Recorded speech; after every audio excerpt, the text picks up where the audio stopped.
வணக்கம். இப்போ இந்த வீடியோ ப்ரெசன்டேஷனில் நம்ம எம்சிஎக்ஸ் காப்பர் மார்க்கெட்டில் இன்றைக்கி எப்படி ட்ரேட் பண்ணலாம் அப்படின்றத பற்றி பார்க்கலாம். அதுக்கு முன்னாடி நேற்று மார்க்கெட்டில் என்ன நடந்தது, நேற்று என்ன எதிர்பார்த்தோம் அப்படின்றத பார்ப்போம். நீங்கள் பார்த்துட்டு இருக்கிறது குட்வில் கமோடிட்டிஸோட சார்ட்டிங் டூல். நான் இப்போலாம் அந்த கம்ப்யூட்டர் கர்சரை ஒவ்வொரு கேண்டில்ஸ்டிக் மேலே வைக்கிறேனோ அப்போல்லாம் கீழே உங்களுக்கு டேட்டும் டைமும் தெரியும். நீங்கள் பார்த்துட்ருக்கிற இந்த ரெட் கலர் கேண்டில்ஸ்டிக் தான் நேற்று மார்க்கெட்டுடைய ப்ரைஸ் ஓப்பனிங். 438 பக்கமாக நேற்று மார்க்கெட்டில் ஓப்பன் ஆகிருக்கு. எப்போவுமே இந்த கேப்பில் ஸ்பைக்கில் ஓப்பன் ஆகிற சமயத்தில் நம்ம அனாலிசிஸ்க்காக 10 மணிக்கு கண்ணில் பார்க்குற எல்டிபியை தான் நம்ம ப்ரைஸ் ஓப்பனிங் அப்படின்றத எடுத்துக்கிறோம். நேற்று காப்பர் மார்க்கெட்டில் எதிர்பார்த்தோன்னா காப்பர் மார்க்கெட் டவுன் ட்ரெண்டுக்கு சாதகமாக இருக்கும். 442 மற்றும் 446 ஒரு முக்கியமான ரெசிஸ்டன்ஸாக வச்சு மார்க்கெட் டவுன் ட்ரெண்டில் இருக்கும் அப்படின்றது நம்மளுடைய எதிர்பார்ப்பு. அப்படி டவுன் ட்ரெண்ட் கன்னியாச்சுன்னா நம்ம எதிர்பார்த்த அடுத்தடுத்த டார்கெட் ஜோன் 436.60 மற்றும் 432.60 அப்படின்றத எதிர்பார்த்தோம். சரி, இப்போ ப்ரைஸ் ஓப்பனிங் அப்புறம் என்ன நடந்துச்சு பார்த்தோம்னா மறுபடியும் மார்க்கெட் சரிவு, தொடர்ந்து சரிவை சந்திச்சிருக்கு. நம்மளை எதிர்பார்த்த அடுத்த டார்கெட் ஜோனான 436.60 நோக்கி வந்திருக்கு.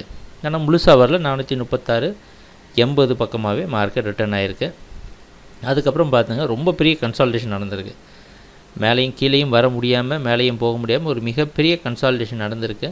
நடந்ததுக்கப்புறமா ஓரளவு படிப்படியாக மார்க்கெட் மேலே போய் 439.75 க்ளோஸ் ஆகிருக்கு. பெரிய வாலட்டிலிட்டி காப்பர் மார்க்கெட்டில் நேற்று காட்டலை, ஆனால் ப்ரைஸ் நம்ம எதிர்பார்த்த மாதிரி ட்ரெண்டில் இருந்தது. சரி, ஓப்பன் ஹைலோ க்ளோஸ் அனாலிசிஸ் பார்க்கலாம். நேற்று மார்க்கெட்டோட ப்ரைஸ் ஓப்பனிங் முன்னாடி நாள் மார்க்கெட்டோட ப்ரைஸ் ஓப்பனிங்கை விட கம்மியாக ஓப்பன் ஆகிருக்கு. அது மட்டும் இல்லாமல் நேற்று மார்க்கெட்டோட ட்ரேடிங் ரேஞ்ச் பார்த்திங்கன்னா அது முன்னாடி நாள் மார்க்கெட்டோட ட்ரேடிங் ரேஞ்சை விடவே எல்லாம் மொத்தமாக கம்மியாக தான் இருந்திருக்கு. ஆனால் ப்ரைஸ் க்ளோசிங் மட்டும்தான் ஒரு பெரிய டிஃப்ரென்ஸு. முன்னாடி நாள் மார்க்கெட்டோடைய க்ளோசிங்க்கு கீழே, நேற்று மார்க்கெட்டோடைய ஓப்பனிங்க்கு நடுவில்.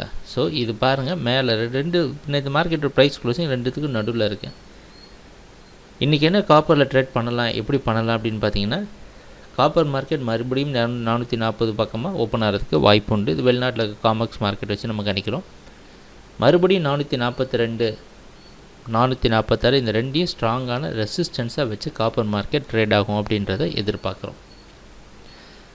442, 446 ஒரு முக்கியமான ரெசிஸ்டன்ஸாக வச்சு காப்பர் மார்க்கெட் ட்ரேட் ஆகிறதுக்கு வாய்ப்பு உண்டு அப்படின்றத நம்ம எதிர்பார்க்குறோம். ஏன்னா 442 அப்படின்றது எவ்வளோ ஒரு முக்கியமான ரெசிஸ்டன்ஸ் அப்படின்றத நேற்று வீக்லி அனாலிசிஸில் பார்த்தோம். சரி, ட்ரேடிங் நடக்கிறப்ப பார்க்கலாம் என்னென்ன மாற்றங்கள் நடக்குதுன்னு. எங்கள் வீடியோ ப்ரெசன்டேஷனை தொடர்ந்து பார்த்துட்டு இருந்ததுக்கு மிக்க நன்றி, மகிழ்ச்சி, வணக்கம்.